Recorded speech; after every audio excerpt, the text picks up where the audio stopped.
We just watched Wuthering Heights last night, and we're reviewing it now the very next morning.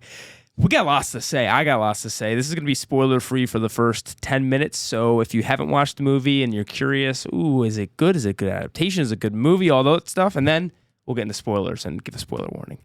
I got so much to say. I do too. Okay. We were talking immediately right after the theater. We burst it out in 5 minutes and went, all right, let's save the rest for tomorrow.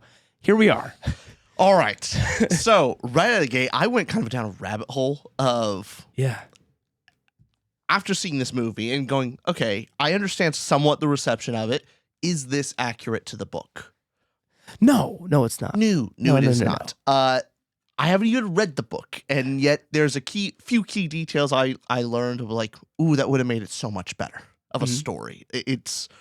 I think this movie really takes a far more complicated idea and then whores it up a little bit. It turns a classic into erotica. Basically, it simplifies the story so much. There's a couple key points, especially that we'll bring up a little later when it comes to characters. Yeah, mainly that really a missed opportunity and an odd casting decision.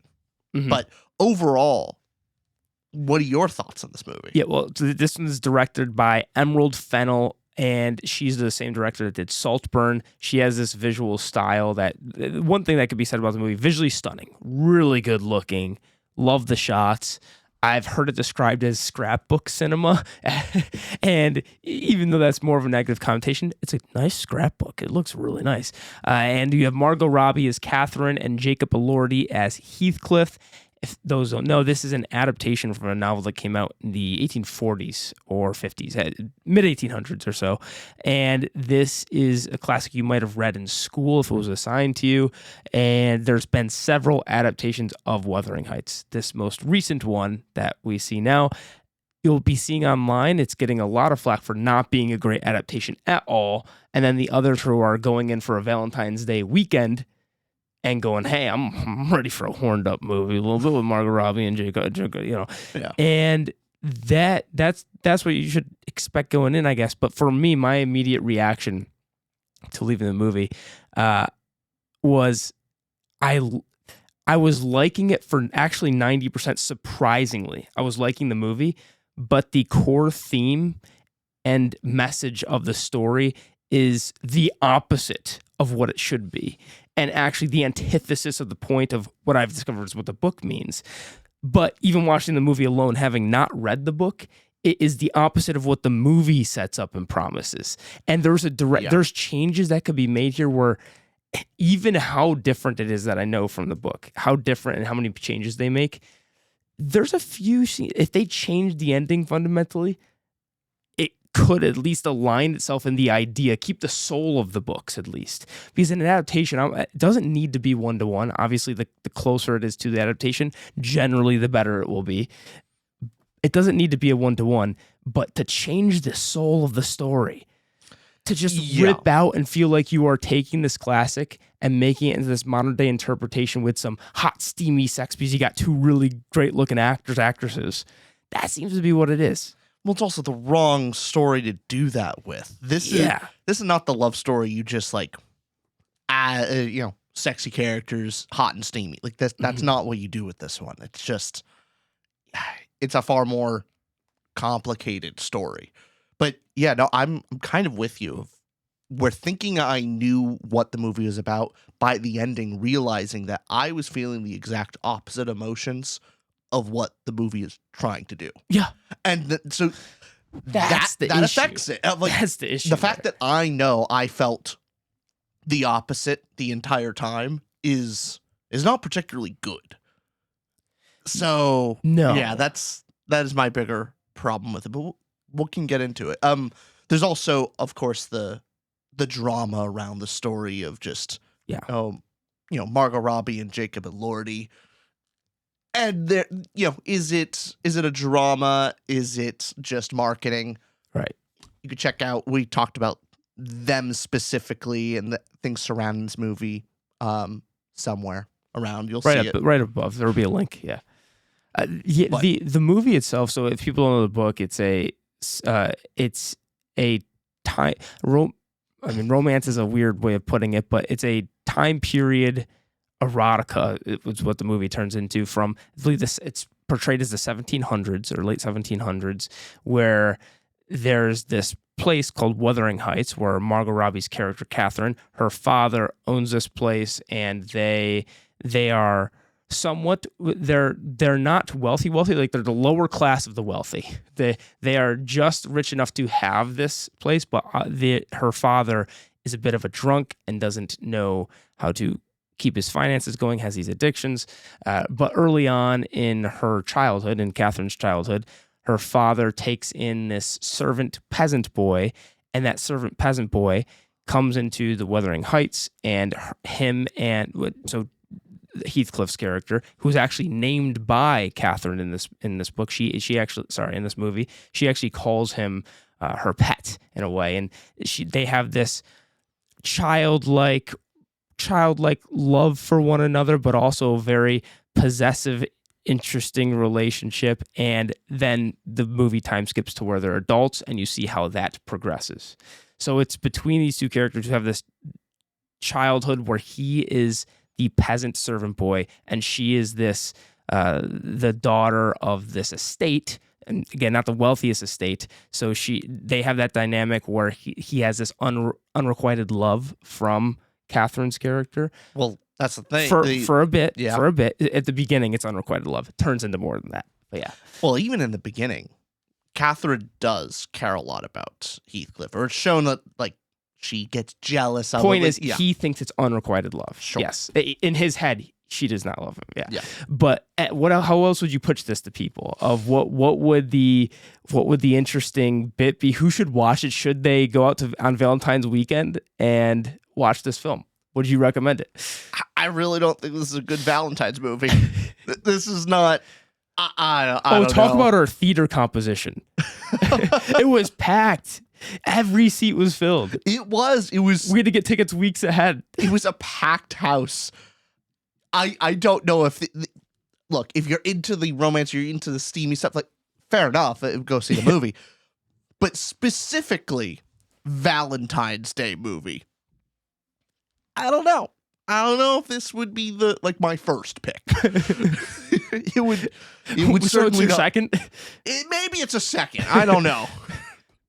But okay, as it is, you kind of hit the nail on the head with most of this stuff.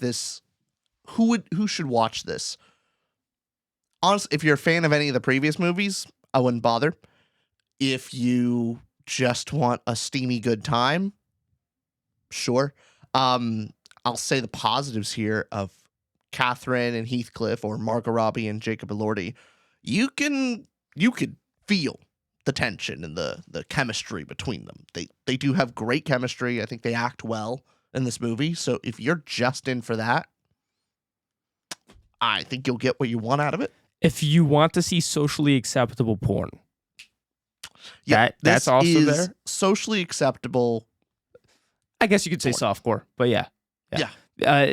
So it's so interesting too, because I think I know people that have read the book will be very, very harsh on the changes made. Now we're coming from the perspective of not having the passion for having not read the book. So coming to this just judging the movie. So keep that in mind. But want to give our overall, what is your Rambler rating? What did you give it out of 5 stars? Overall, I gave it a 1.75. Very flawed. Very flawed. Yeah, I gave it a 2.5 out of 5. Disappointing. Yeah. What was your highest and what was your lowest score? My highest was definitely filmmaking. And you can see our categories down below. Filmmaking, I thought that was really incredible. And then the lowest by far on its own was thought-provoking, of dead last, awful, the opposite. Don't do this. This is not how to do an adaptation. What the hell are you doing? My God. Yeah. I want to emphasize that. This is the opposite of what to do. Yeah, I'm not shocked that we have the same highest and lowest. Yeah. So at least going into the movie, expect that. Cool, stunning looking movie. Maybe you'll like the steamy sex stuff. And then otherwise, does it have substance? No. It could have substance, though. That's the thing. It could. It could, but the fact that it isn't, and it's the opposite. Like, are we reading too much into it? Of like, we're coming up with our own canon for the movie to. There's a book. There's a book that tells you what the canon is. But the movie, whatever. What do you mean canon? There is a canon. There is a canon. This isn't make believe and pretend. There's a source material. That's the feeling I had when finishing the movie. It's still spoiler free, by the way. But when finishing the movie, I had this feeling of, wait, there's something a lot deeper here. Like, what if it just did the opposite? And then doing 2 seconds of research going, oh yeah, the book does do the opposite. Immediately spoilers. I just want to get off just a couple of things that I found from the Want to spoiler warning? Spoiler warning. Spoiler warning. You've been okay. Go if you want to continue on and you don't care about spoilers. This is your warning, though. Okay. This is an old book. Yeah. All right. Here we go. Spoilers. Yes. Do you want to do the summary first, or a couple things that you found that were interesting? I'll do summary first for the movie, not the story, not the book. Summarize the movie. Okay. Basically, Catherine. Movie really starts with Catherine finds Heathcliff, and her father. Father basically takes him in, and they have this budding romance where she's a lot more possessive. He loves her and sacrifice for. He's willing to take the beatings of her father for her. They grow up. They're nearly destitute. She's impressed with the new neighbor, Edgar Linton. She goes over there. He proposes to her. She says yes, but in key moments where she's confessing to her other servant, Isabella, of I accepted Edgar's proposal, and Heathcliff is listening at the door, sad. And then also hears her say, marrying Heathcliff would degrade me. Then he leaves. And then she says, but I love him so. I'm going to turn down. I'm going to go back. I'm going to go change my mind. I am going to turn down Edgar. He, of course, doesn't hear that. He goes off and decides to become wealthy. That was the hurdle. That was the obstacle between them getting married. So that's what he goes all Monte Cristo on He goes Monte Cristo. Yeah. And so then she's waiting for him. He doesn't come back. She goes, marries Edgar. She is very impressed with all the money and the wealth that comes with it, but there's a hollowness. Eventually, Edgar comes back. Or not Edgar. Heathcliff. Heathcliff comes back. And then very quickly on, Catherine and Heathcliff have an affair. They're just gallivanting around everywhere. They're banging on every surface. Somehow, Edgar doesn't know. Don't know how. Don't know how he is that oblivious. Not the point.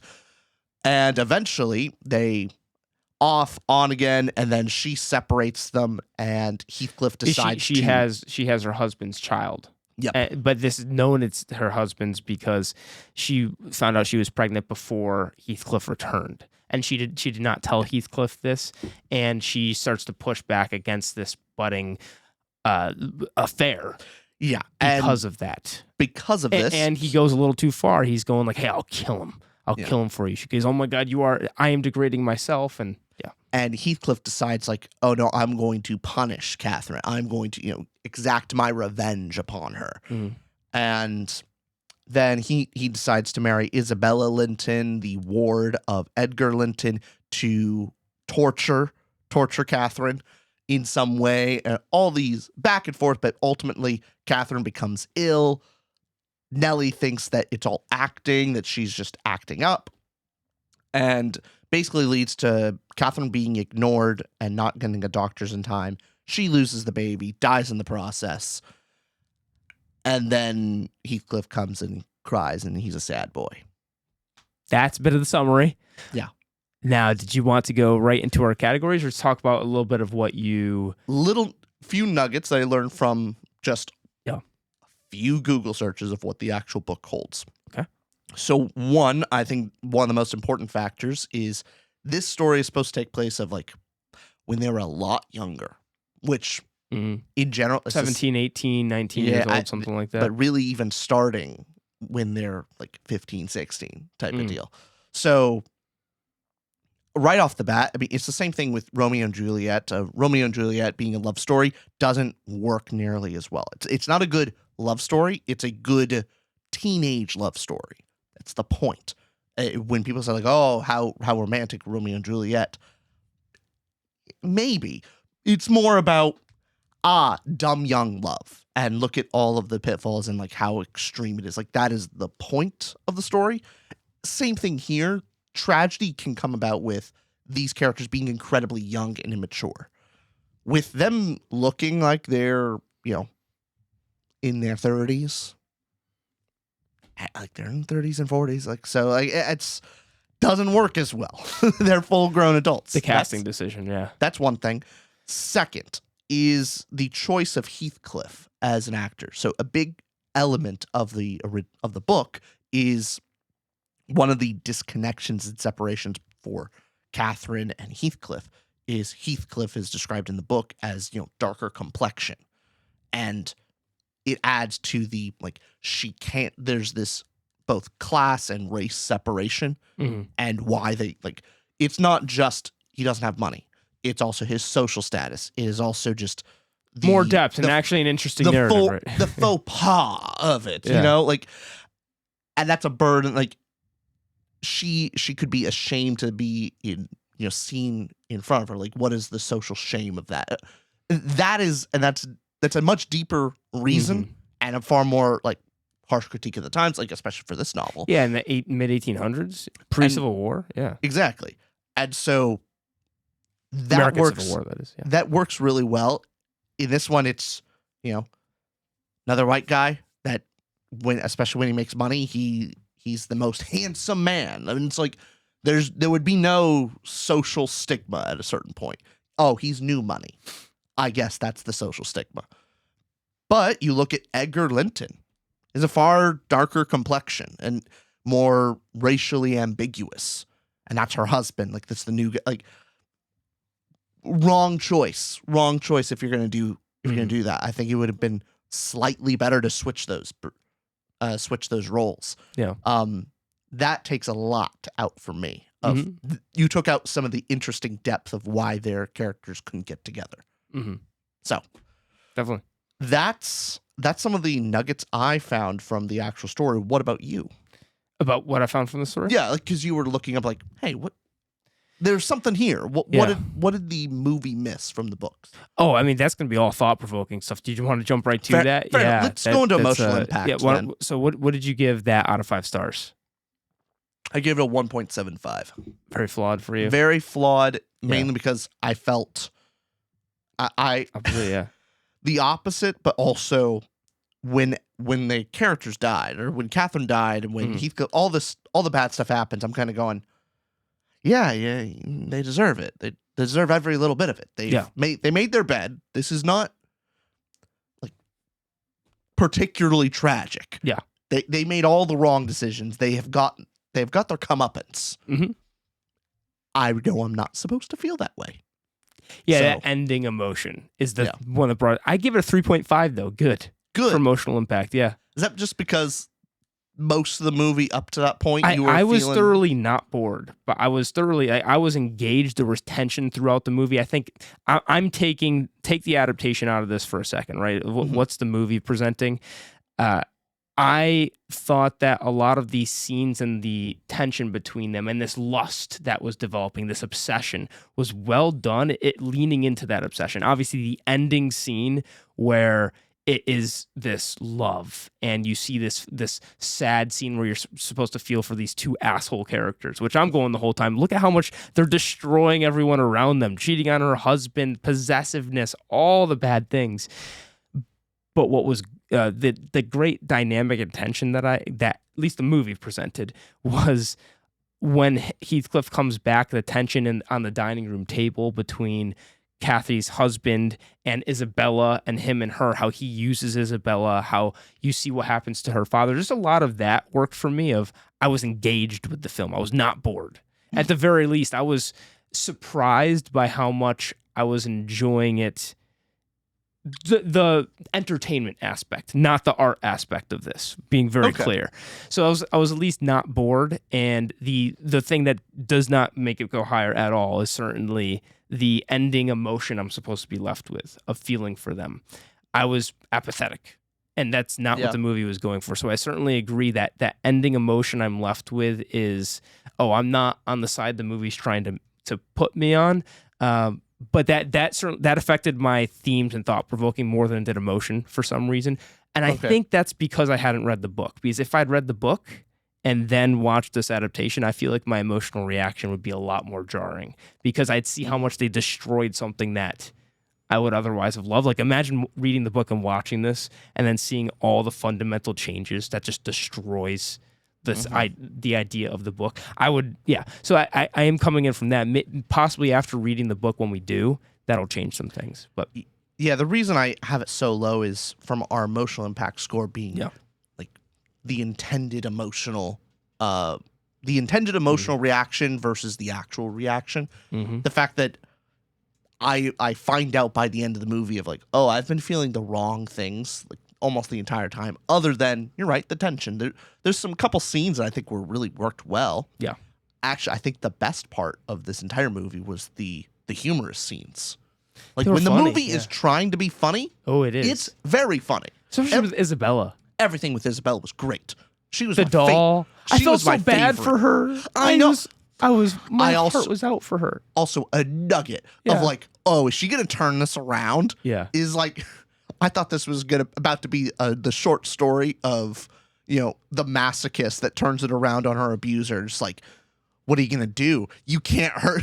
Like, everything you try to do to punish me, I like it. Yeah. Ha ha, Heathcliff. I gotcha. Yeah. I thought that was good. Like, that was about to be very funny. Yeah. It did not go that direction. That's very unfortunate. But other than that, she did a great job. She was very funny in that role. Just that dinner scene with Heathcliff and Edgar. And, Him coming back. Just the snapshot to her. And, like, Heathcliff looks at her Google and she eyes just her. immediately she just like lowers her dress off her shoulder. Yeah. And that's after Kathy's asking him, hey, so what did you do for to get all this money? Things. He just keeps it very ominous and Orifarms, essentially. I did things. He tries. I had a path. Yeah. It made it funnier because he was so silent about it, and and Isabella was so infatuated with this man. And yeah, that was fun. And then you also see Kathy's husband, who's sitting over there. You could see how peeved he is by this handsome rich guy sitting at the dinner table. That's her childhood friend. Well, the thing is, like, I don't know. It was so palpable. Like, I was thinking the husband's going, like, husband's got to see it. Yeah. Husband's got to know at this point. And yet apparently doesn't completely. That's beside the point. But okay, that's my emotions on that. Yeah. It's just because I had the opposite of the intended reaction. Oh, so I agree with you at the end, especially the end portion. I'm not on their side as far as what the movie's saying. I think the bit of the distracting part about it while watching the movie. I also understand this, that apparently the book has basically no sex. Like they don't even. This is something I found out. They don't interact. They have. It's the tension. It's the sexual tension, and it's the obsession that leads things into disarray. They don't actually have any sex scenes in the book, which does make them like. It makes them far more of admirable characters. Of like, it could be more of a tragic love story, especially with like both of them not being destructive to everyone around them, and especially in a story like, hey, she's about to have her husband's child. Don't immediately cheat on your husband. Like, she folds like that. Doesn't like, yeah. So yeah, I think one of the bits of the movie acknowledging that they're bad people is the oh my goodness, the not the ward, because that's Isabella, but what's the lady's name who moves with it? Nellie. Nellie, who is always trying to screw over Kathy. And at the end of the movie, she's saying to Nellie on the deathbed, finds out that Kathy's actually dying in the first place. But she's burning all the letters being sent, and all of this. I'm going like, yeah, rightfully so. Yeah, I'm on Nellie's. Bad guy here. I'm on Nellie's side, and Nellie says on her deathbed, just talking to Kathy, saying how you're just a horrible person. You are. Pull yourself together. Stop being so selfish, you awful person. And so it's a bit of the movie going like, okay, something's being said about this, great. But then the movie then switches at the end and goes, hey, here's the actual message of the story. But at the very least, here's something that surprised me about it. We've read our romanticities. We've read Fourth Wing and Aquatar, things like that. And obviously they're not for us. The on-screen, I think the cinematic presentation, the scrapbook cinema of this also made it more interesting to watch. Or I guess, what would you say, the first 90% of the movie, were you engaged? Were you bored? And was it that last part that pulled you? I guess, yeah. I was fairly engaged. Yeah. I will say I was a little, especially after the tension to me kind of breaks in the sense of, Heathcliff is back. Mm-hmm. They're having their affair. At that point, like there's a lot of lost tension. There's not a will they, won't they. Is like the tension's gone. Now it's just about keeping it secret and when is this going to collapse. Personally, I think that it takes away the tension of the story. The new tension it could have added, this is where I thought it was going, was the now obsession and lust. And now the tension is how far are you willing to go? Because I like how it alluded back toward the beginning of the movie where the first sex scene that we see is underneath the floorboards of Heathcliff's room at Wuthering Heights. And you see the two other people going down and using BDSM type of stuff, of using gags and things like that. And you see him covering Kathy's eyes and face as a gesture of shielding her from the horrors, but at the same time himself, that I guess later in the movie where you see him doing all these scenes, it was learned from him. You could see that he probably got a lot of this from his upbringing at Wuthering Heights, of what he saw beneath him every single day and the way he was treated by the father. So that direction it was going, of him being treated that way at Wuthering Heights, you could see the inklings of the book, I think, come in to where he was having this obsessive, lustful, insane view of her. And that when they were having their sex scenes, it wasn't, to me, that this is where it gets lost in the sauce when I read some romanticities, and that is like the sex scenes there for titillating purposes. And it's like, hey, you're waiting for the characters to get together. This went that interesting direction that a lot of adaptations of like Nosferatu do, of look at this lustful, obsessive figure and look what that is. So that emotional tension there was during the sex scenes was there for me because I was looking at how far it was going. It wasn't just sex to me. But then again, the ending changes all these kind of thoughts. But what did you think? Because that surprised me. If I was watching this stuff going, that was tense for me for those reasons. Yeah, it wasn't for me. Fair enough. Yeah. After they had their, they have sex for the first time, really. At that point, the tension is mostly gone. Like I go, okay, they're lustful characters. I think it's supposed to be negative, but also doesn't really go hard enough into that. Yeah. I know the book is supposed to be the interesting perspective is the modern day characters sees Heathcliff as a straight up villain. And the things that he does to Catherine, all this, like, it's very villainous. And so he's awful. But then you get his backstory. Like, you, the reader, get to see like way more of what has happened to him and give the context of like, oh, man, he really was abused. Like, all of this. It makes the audience sympathize with Heathcliff, but then goes far more of a villainous nature. Also, in this book, or in this movie, he's a villain for the sense of like he's having an affair, but he doesn't do many particularly villainous things. Even with the Isabella stuff, he's pretending that it's villain. Like he is cruel to Isabella, but he makes sure. Hey, do you want to do this? That's the thing. It doesn't. it holds back a little bit of, yeah, is he cold? Is he cruel? Sure. But also Isabella's kind of into it. And the fact that they do that makes it like Gives an she's out. in on the gag. Yeah. It's an out. Yeah. That makes it, I think, worse in that story if you really want to make Heathcliff a villain. But that's beside the point. Do you want to go into thought-provoking? Let's do it, yeah. Okay. What'd you give it? 1 star. Awful. 1.25. Oh, you give a little bonus. Nice. Little bonus in the sense of Yeah. kind of when I was thinking on your thought, like it could have done it, right? it could have done it. All the pieces are there for something a lot more interesting. Yep. But the ending really messes with it. Yeah, this is where it blows it for me. It's, in short, it is lust and obsession camouflaged as true love. Yeah. That the movie is attempting to have you sympathize in the end, and especially by that end scene of him riding back on the horse, coming to see her, flashing back to their childhood in those moments of them laying in bed as kids and him saying to Kathy, "I'll love you till the day I die," and well after that, and her hearing that and smiling, and then flashing back to the future where he's lying there with her dying. And I'm hearing some sniffles in the crowd too. This at the moment that I was looking at going, oh damn, it really did lean into the opposite of what it should have done.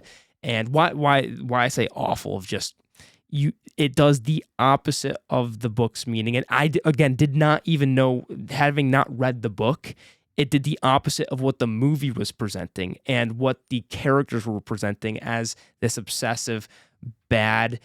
This is what it should have done. It should have shown how this relationship between the two of them destroys everyone around them, and how this type of obsessive love just hurts all of your other loved ones in real life. Look at this torturous form of look at this torturous relationship that's happening here, that you want it so bad. It's this desire, this innate desire that really just is a parasite to everyone around you. There's so many interesting layers there that obviously the book goes into. It's a classic for a reason. The movie does not. The movie turns this into let's lean into the erotica, like modern interpretation of this, and just, hey, we got two hot people. It's pretty privilege everywhere. You got the pretty boy, pretty girl, pretty gal. That is the biggest message of the movie. Pretty privilege. Pretty privilege. Yep. Oh my God, Margot Robbie could be her character Catherine could be as cruel, as awful to everyone around her. Yeah, and yet she's pretty, and so she kind of gets away with it. Same thing with Heathcliff. Yep. He's hot, so he can do really anything, and everyone around him just kind of shuts up and puts up. Yep. That was the lesson I learned from this movie. That's what I took from it.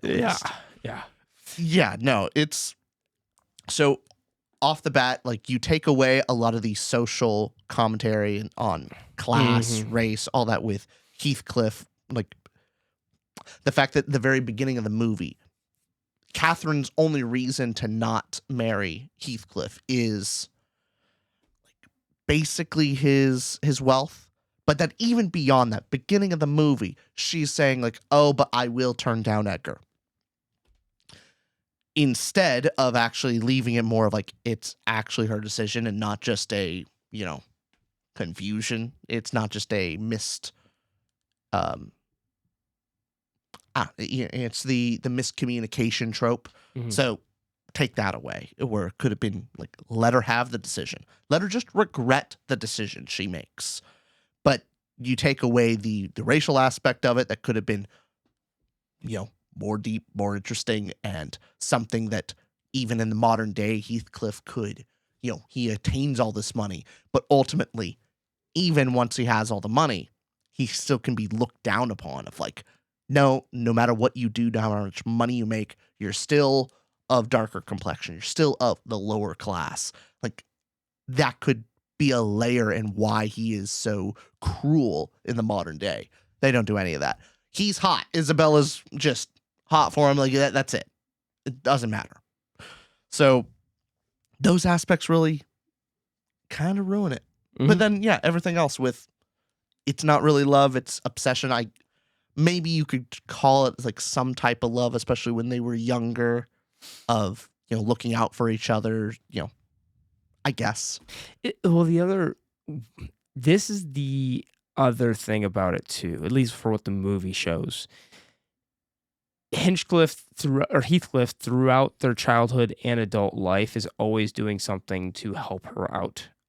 He is the one who acts as the scapegoat for when she didn't want to return home for her father's birthday, but he takes the blame and gets beaten for it, or he covers her eyes and mouth during the sex scene, or he goes through and shows all these signs of being selfless toward her, at least because he desires her, loves her in this way. He does all of this for her. The movie always shows Kathy's responses and the way she treats him as very stuck up and selfish and has an attitude. All of these things toward him, is never kind to him at all. Kind in word, there's. I mean, what would you say? Do you agree with that? Yeah, she has this possessive nature about her, and there's some degree of closeness that she shows toward him. Mm-hmm. But in the moments that count, she kind of turns these moments into. It's about her. Yeah, it's selfish. It treats him more like a pet, really, in those scenes. So. Yeah, completely agree. Treats him like a pet. She constantly is. You could see her have this care for him in the same way you would for a dog, though. That's the way she treats him.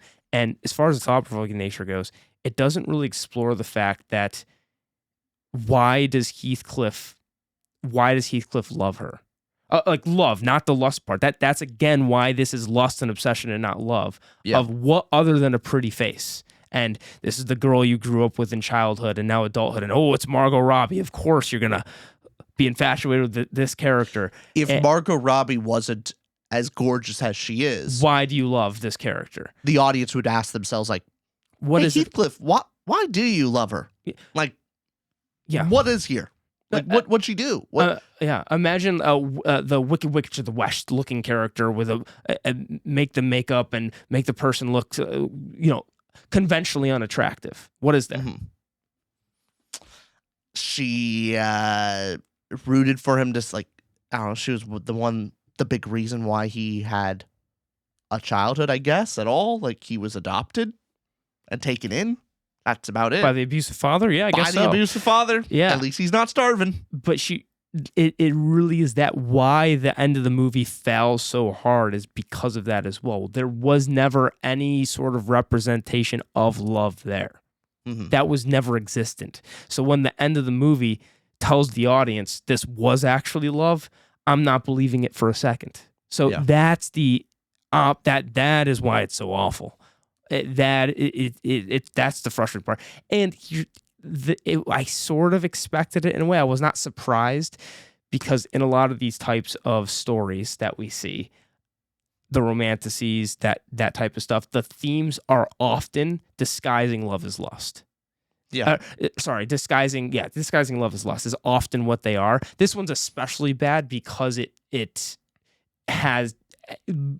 literally has the opposite effect of what it should be doing. But yeah, that was so frustrating I can't believe they did that. But anything else for themes, messages, ideas told in the movie at all?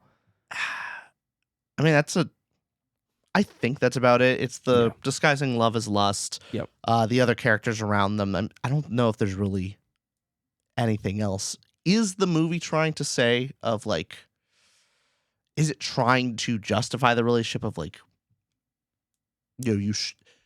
I ask it, I know the answer, but I will say it anyway. Yeah. Is the movie trying to say, hey, it's actually a good idea to, cheat on your significant other? Oh. And like that's justified. Is it saying that? No.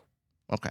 I also agree. I just wanted to knock that out of the surface level of like, even though it is a movie about cheating on your husband, I think it does enough to say like, this is bad, this is not particularly good, but they are still trying to give context. It is real love. It's not good that what happened, like they are cruel to other people around him. It's not good that she cheated on her husband, but it's trying to go a step further than that.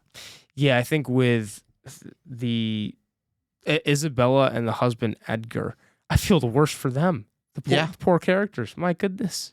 I do too. Ugh, But Let's get into characters. What'd you give it out of 5? Gave it 2. Flawed. Yeah, flawed. I gave it 3.5. Good. Yeah. Yeah. I think the acting is significantly better than the actual characters represented. That's I agree, kind of where Sure. why I give a little bit of a different score there. Mhm. So as far as Catherine being the central character that we get, the fact that we don't see a lot why Heathcliff would even love her, of what does she do for Heathcliff? What That's a do we big see problem. this kind of sacrifice or any type of care beyond jealousy and like this possessiveness. So I don't know if she does a lot there. I don't know if she's particularly rootable, even if she is like supposed to be kind of rooting for her. You're supposed to feel a little bit sad about her death. I don't. She's an awful person and kind of deserves everything that comes to her. You don't even get enough of her tragic backstory of like if you really played it up with her upbringing, making it far more tragic, maybe I would be more sympathetic to her. But at the end of the day, Heathcliff took a lot of the brunt. Yeah. He took the abuse for her. Again, it's something the book goes way more into of like actually far more abusive upbringing. So, Yeah. But beside the point, Heathcliff himself, we already talked about it. I think he's slightly better in the sense of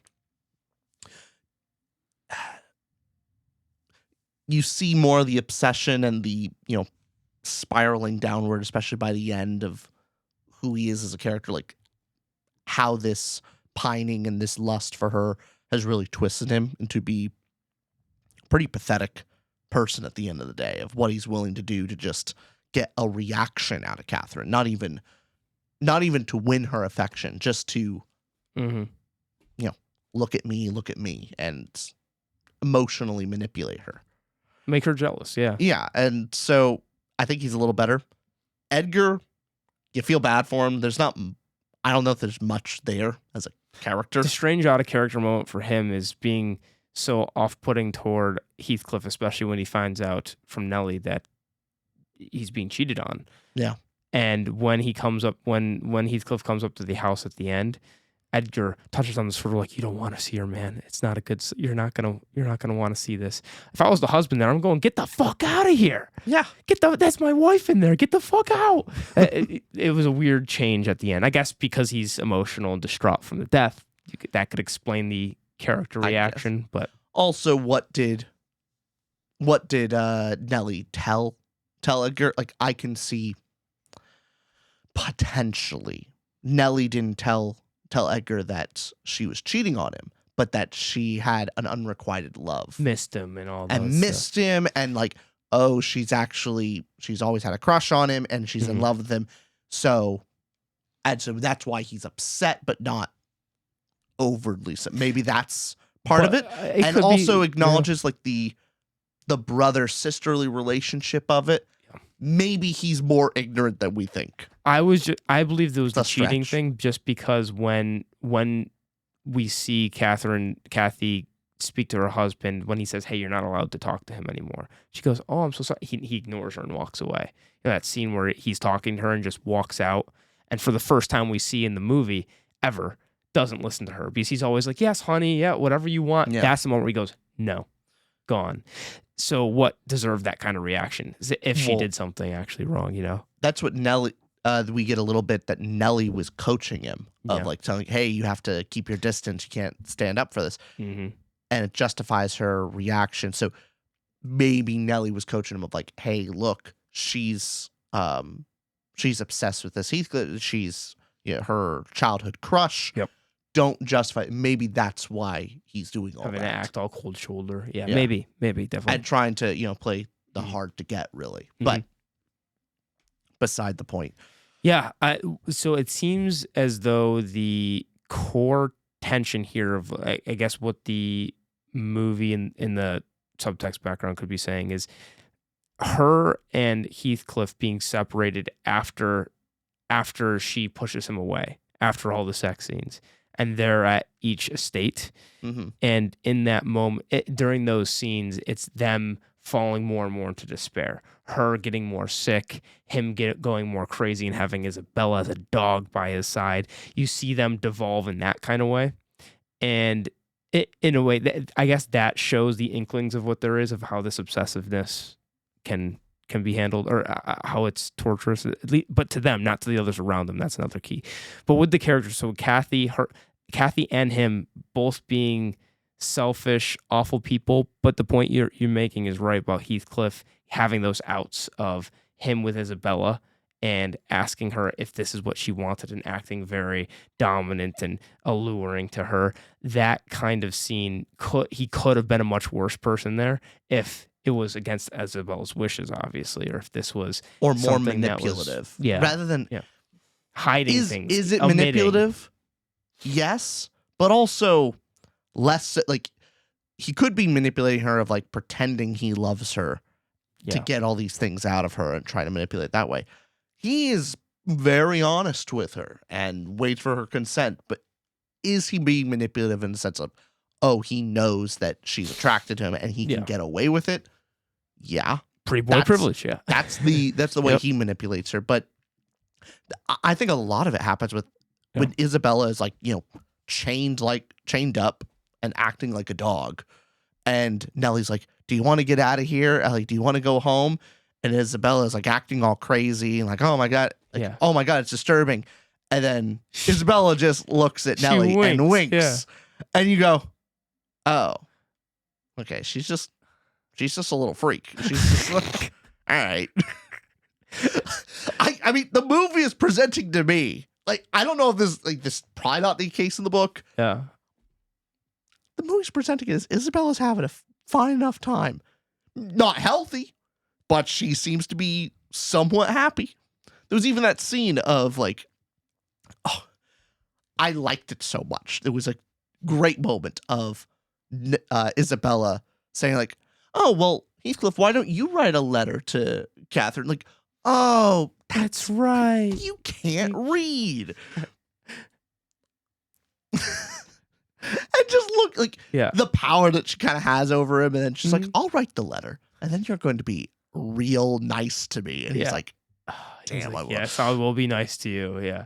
There was some kind of power of like, just kind of looking at him like, there's no amount of whips and chains that you can throw at me that I won't like. Yeah. And like, that's the like, oh wow, this is the weird power dynamic here. Yeah. She's got it by the balls, apparently.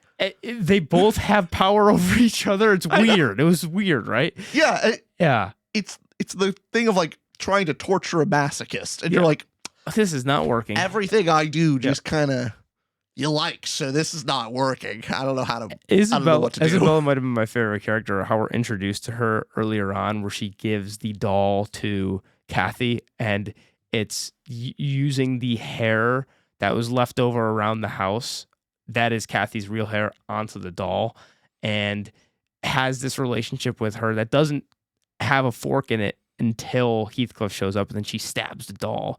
And she has that kind of wild personality, very strange. She's immediately strange, but immediately I'm feeling this kindness and like, aw, yeah, like poor girl, poor Isabella. And so there's that's happening while I guess the father character is the last to cover, where he has this alcoholic problem. He is abusive towards Heathcliff. He gets what he deserves in the end, I guess you could say, where Kathy comes back and throws the coins on the ground as she's leaving, and he's groveling, crawling on the floor to grab them. And his previous servant now owns the estate, so it completely flips their roles, where he was in charge and Heathcliff was the servant, to Heathcliff is in charge and the father is groveling in the servant. So shows that a little bit of I guess a question here. Would you have liked to know how Heathcliff got his money? I don't think it matters. Doesn't matter. Yeah. If anything, it's better that it's left to a mystery. Yeah. Fair. So, yeah, I don't think it's relevant. Yeah, they could have screwed that up too. Right? Yeah. But yeah, I think at least they're distinct characters. Despite you can't make one assumption. Oh, what's If that? all this time he still can't read, he did not gain his wealth probably through any reputable sort. He didn't make a business. Is what I'm saying. Like, he didn't start his own trading company. That would generally require his ability to read. Maybe, yeah. He did something else with his hands. How do you get rich in the 1700s? Pre most technology we're aware of. So pirate? I don't know. That's what it's in the movie, right? Hey, were you a pirate? I don't know. Well, something he finds money? I don't know. I guess so. Because, yeah. The thing is, even if he was like a ship captain, generally that requires you have to read. Maybe he went to prison and met a man who knew had an island. Yeah, there we go. And on that island, he found the treasure. All right, anything else for characters? Nah, let's move on. Plot, would you give that out of 5? I gave it a 1.5. Oh, damn bad, yeah. I gave it a 3. Neutral, I'm very mixed on it. Yeah. Yeah, I think it's a bad plot. Just the problems we have with thought-provoking are necessarily tied to the plot of the story and how things progress. Mm-hmm. I think it's pretty bad. That's the reason why we have a problem with it is the plot of the choices that the characters decide to make and put them in. Yeah, everything we already talked about of focusing on lust rather than love, not giving enough a reason of why would Heathcliff even love Catherine, not Isabella. Choices to give an out to Heathcliff's character to not make him as villainous as he really probably should be if you want to add up the drama. Okay. And then of course the ending. Yeah. So yeah. That makes Bad. sense. Yeah, the plot we're going 5 stars for us wouldn't change a thing, like hardly change a thing. 1 star change everything, Yeah. It change most of it. I think the thing with this, why I'm so mixed, is that literally if the last 5 minutes was the opposite, like mind you, very, very bad at the end, if it does the opposite thing and hits that message home better, I think that one fundamental change elevates my opinion of the movie a lot. So it's more so that this had a lot of the bones, despite its divergence from the book and all the character motivations and whatnot. The soul of the story could have still been very much alive with that end scene changing. Because up until that, I was so, like I was saying earlier about the sex scenes going back and forth about how this is divulging and it's degrading them and degrading the people around. That end moment of making that more of a, we've already discussed that. We'll keep repeating that point. But that one fundamental change could have fixed a lot for me, whereas I would certainly change other things throughout the plot as well. I guess 3-act structure-wise, the movie starts off with them as kids. You get your inciting incident is the Edgar's in town and she goes off there to go get married, and Heathcliff leaves. What's going to happen now? And we get our whole Act 2 is him coming back. The midpoint when I guess the midpoint could be considered when they're making love, and then I guess the falling action is the separation that they have and what's going to happen. Oh my goodness, the dread, the horror. A couple of things that I like with the plot are their relationship and a little bit of their budding romance. I guess the physical actions at work, the whole putting the egg under the bed, was a good reveal in the second half of him being around. Heathcliff's return. I guess that whole middle portion of the scene is what I love the most about the movie, when he came back and that tension. But what we see earlier, that Kathy to push back against Heathcliff because he put her on a tree and kept her there. She puts eggs under his bed, and he sits down and there's egg yolks everywhere. And 5 years later, when he returns, she sits down and immediately when we hear the crunch, we're going, oh my God, Heathcliff's here. Yeah. What's going on? What happened? Ooh, interesting. So there's that portion. Also, I guess this is plot related. The 2 estates being so far apart, like 5 miles from each other, they certainly do frolic and walk and go on horses between those 5 miles quite a lot. Yeah. I guess I was trying to imagine how close are these neighbors, because sometimes they felt like they were hundreds of miles away, and sometimes it felt like they were right next to each other, and I couldn't get the geography right. I'm going right. They're only 5 miles away. Got it. Which I'm going in my head back then. How long would that take? This is like completely pointless to go on a rant about. But if they're 5 miles away, how long would that take? If let's say they're walking at a brisk pace of like 15 minutes a mile, like they're walking pretty brisk. You're talking 1, 2, 3, 4, like a little bit over an hour. Anyways, I don't know why I was thinking all of that. I was just going, how close are these neighbors? Did you think about that at all? A little bit. Yeah. I was. What did you think? Well, just especially Heathcliff, like on the horse running. I'm like, it felt longer. It felt like, you know what I mean? Yeah. Like, oh, he found out and it took him like a day to get there. That's what it. Maybe it's not. It's not important. No, it's but not. That did help. Just the headcanon. Yeah. Yeah, I agree with you. Yeah. What did you think about, I guess, plot structure with the opening sequence of the hanging, of that being the choice to start the movie off with? This is something we haven't mentioned, but before we see anything on screen and we hear the creaking, at first I thought it was sex. The and getting faster and faster, that cuts and we see hanging person. Yeah, see, I thought at first it was a hanging. And then I was like, oh, it's sex. And then, oh, it actually is a hanging. I was right the first time. And so it did a little double take on me. Boom. A little back and forth. What did you think about that choice? Honestly, I'll share my ignorance here. I am not exactly sure what it is trying to hint at, other than like kind of the full circle of character dies in the beginning, character dies at the end, like that kind of mirroring. Other than that, I don't know exactly what its significance of this movie is. The only other time it's mentioned is when Isabella is talking to Kathy, saying, "Hey, do you want to go in town? I thought you would want to go in town for the hanging."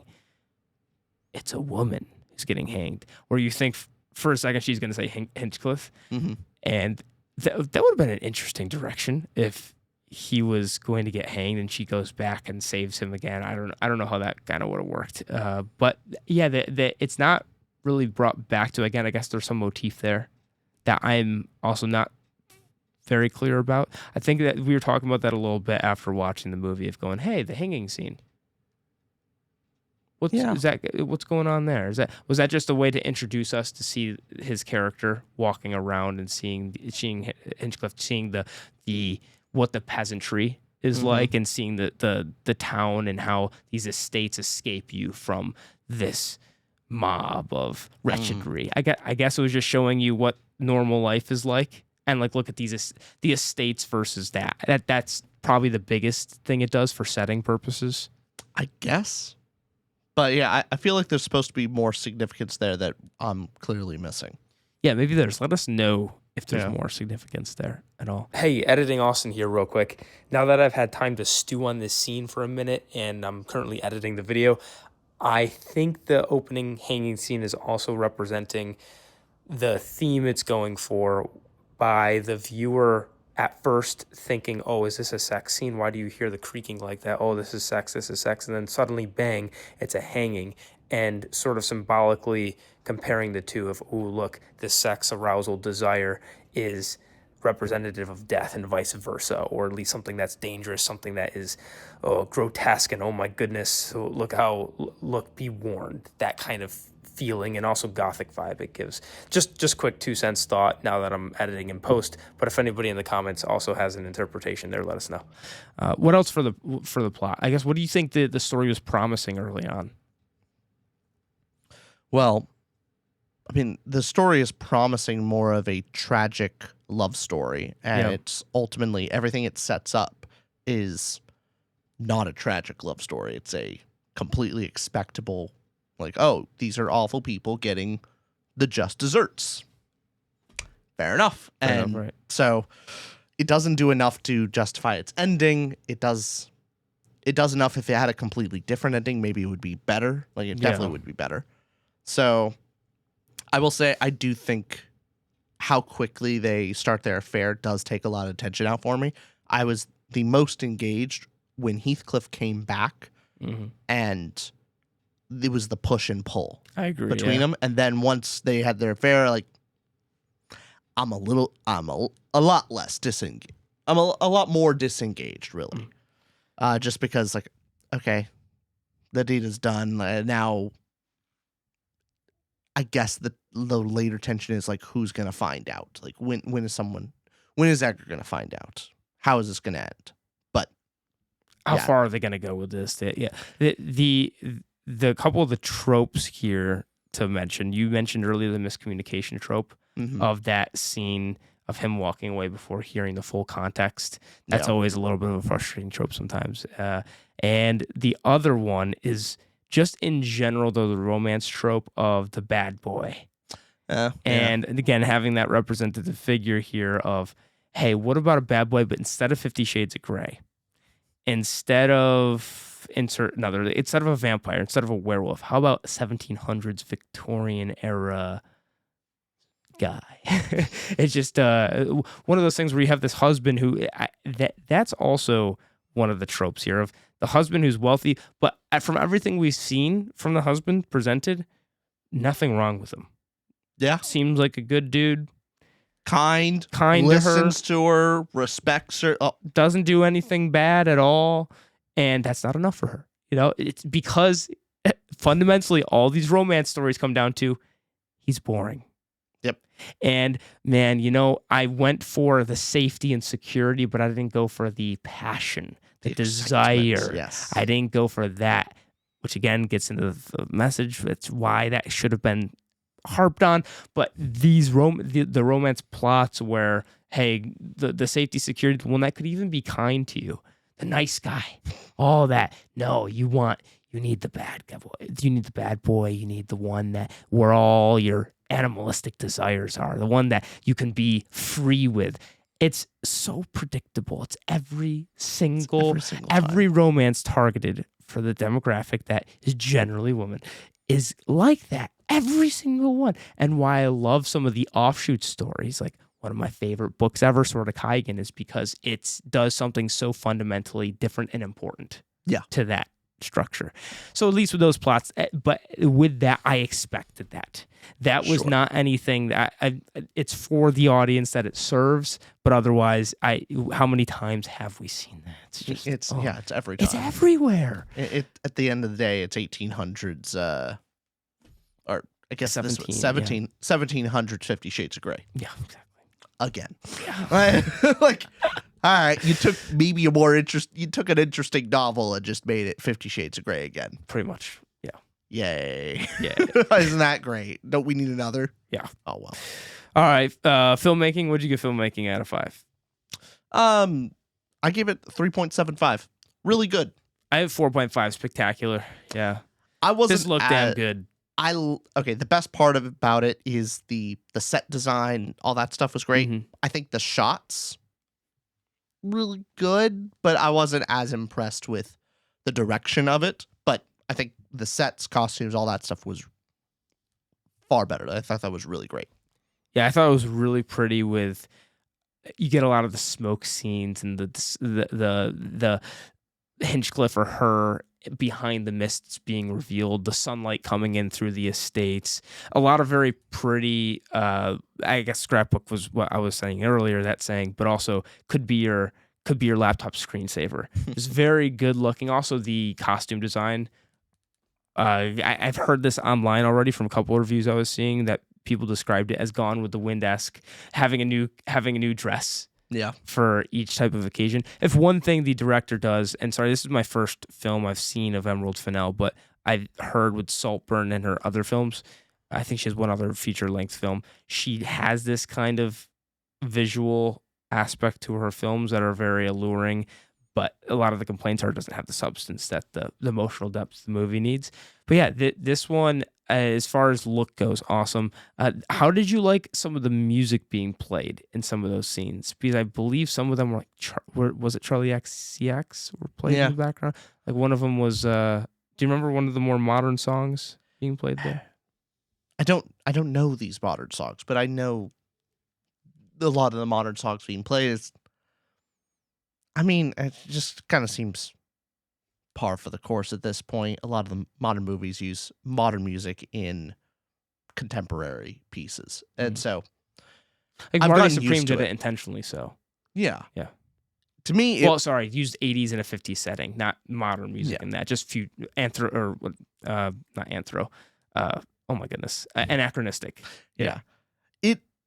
I don't think it broke it, especially with the direction of the filmmaking is more like the shots and how things are looking. Yeah. Yes, the setting is 1700s, but how things are shot just felt modern, felt like a modern movie. And so Yeah. modern music just felt fine for me. Sure. But if you're trying to, like, I don't know, immerse yourself into the story and the time period, sure, it doesn't help. A couple of the really beautiful scenes were her in her wedding dress as it's flowing, the white and that wide landscaping shot, or them at her father's funeral, the black veil and Mhm. him. That you see that in a lot of the posters being Yeah. posted around. But it was a lot of the landscape shots, the wide scoping, beautiful setting with the costumes, with the sun and the lighting used as well. A lot of that Mhm. was very pretty. And I think the filmmaking being so high for me is why the emotional impact is higher than, because even though there's scenes I really didn't like and the direction it went by at the end, there was enough engaging stuff of like, ooh, it's pretty. And maybe I can get a little film snobby enough to be like, ooh, that was nice. Even though literally I give the film a 2.5. Still disappointing because I care more about story than I do Yeah. the looks of it. But man, it looked good. It did. Okay. Is there anything else about the filmmaking that you want to talk about? No, it was mainly that. The landscape shots, costumes, that was all I really agree with awesome. I agree with you on that, and also I appreciate to some degree of the actual effort. That's not all green screen kind of Mhm. stuff. Like there's intention in the set design. I like Yeah. that. Is it sad for me too? I think this is a bad example to use, but I'm going to use it anyways. I'm thinking of Wuthering Heights and being a bad adaptation, clearly, but I'm comparing that to Avatar: The Last Airbender. And I'm going, yeah, it's a bad adaptation, but it could get a lot worse. And at least it's pretty looking. Like in my head, I'm going, I guess I am. Of course, there's way better adaptations too, but I'm going, at least this one got the filmmaking done right. To be fair, Avatar: The Last Airbender movie, It's the best movie of all time. best movie of all time. Mhm. But in all seriousness, it goes way below our 1 star. Oh, it does. It's Like, but it can't go lower than 1. Yeah. it can't go lower than 1, but if any movie could go lower would than be 1, that. it would be that one. That's one of the Mhm. worst movies ever made. Best. But okay, let's move on to dialogue and acting. I gave it a 3.5. Good. Yeah, Yeah. thought it was good. I give it 4. Great. Yeah, Yeah. I will say they're the main characters, Margot Robbie, Jacob Elordi. Again, we mentioned before the chemistry. It's on par. They do a great job. Yeah. I do think, and how much is this just, I don't know where to exactly put this, probably characters, but the age of the characters does disconnect you of like, is it their fault that they're just too old for these roles? And so when some of their scenes feels oddly juvenile, especially the scene toward the beginning of the movie with when Margot Robbie is, Margot Robbie's character Catherine is older and sees that the sex scene in the barn area for the first time, and then she starts masturbating out in the fields and discovering herself, and it's going, I understand why you don't use a younger character, completely get it, but with Margot Robbie and looks like a full grown adult just discovering it feels wrong. It's clearly like, oh, this scene and these characters are supposed to be a lot younger. So you're saying you would rather had a much younger woman masturbating? I know what it sounds like. I know. I'm just saying, like 30 is a bit old. You would have had sub 18, obviously. Can't we get a like 20 something? Like believable, You but pervert. acceptable. You freaking pervert. I just think this movie could have benefited from having child Catherine, teenage Catherine, and then Margot Robbie. I think that would have solved some things. Maybe that would have helped, especially that those the scenes where she's being far more legitimately having the age appropriate character would have made it much better. Yes, and the moment when she's deciding to marry Linton instead of Heathcliff, and that whole teenage drama, like her being naive and all this, like maybe a slightly younger actress would be beneficial for those scenes. Maybe, yeah. It just, that section really didn't work with Margot Robbie in particular. It felt off. Later on, after she's married, yeah, sure, fair enough. It works enough for her. Like, age appropriate, I guess. I'm also going to go out on a limb and say maybe the book doesn't have that scene in there in the first place. Probably I'm going to not. guess. I'm also guessing for a book written in the mid-1800s, probably more Puritan in that sense as well. Of why would it have a scene like that? Well, again, it could. I don't know, because I just know there's not the sex between them. I don't know if there's the exploring yourself scenes as well. But yeah, the acting from both of them, despite the age difference from the casting itself, really awesome. I think Isabella's was my favorite acting. Yeah, I agree and with you. she was fun to watch, funny to watch as well. Having the fuzzy frizzled hair a little bit being put together, but still having that crazed look in her eyes, and that was a lot of fun. She got to play a very fun role in the movie. She did. Then we have Edgar. Yes. There's nothing there. Yeah, no, Edgar's there. Yeah. He existed. Don't think there was anything. You could replace him with any person, and it would have. Yeah, very true. Put a Scarecrow there, and it would have been the exact same. Tin Man. Like, man, he really does nothing. There is nothing there of substance, of like acting wise. It just, oh well. It's there. He's not supposed to be significant, but yeah, whatever. Yeah, I mean, not significant to Kathy in the first place. So I guess, yeah. Her and Jacob Elordi, the two of them, I think, do their acting is great. The dialogue at times feels of the time, like using doth or some words like that, and sometimes vies away from that a little bit. So it's not always tonally consistent. I feel like I could tell when they took lines from the book. Yeah, when they were quoting the book. There was a couple times where I'm like, hey, that's pretty good. And I went, that's probably for the book. And then the rest is not. It felt far more modern lingo. Yeah, the one where Jacob's going like, you're masturbating. I don't think that was used in the book. Yeah. Yeah. There was a few scenes in there where I guess the end scene where he's talking to her as she's dying feels like it was taken from a scene from a scene in the book, but altered in a little bit of a way. Just it was working, but just not the emotional tone of it. I don't know. Yeah. But overall, it looks like you say the filmmaking dialogue's the best part of it. Yeah, definitely. Yeah. It looked pretty movie to look at, not a great movie to think about.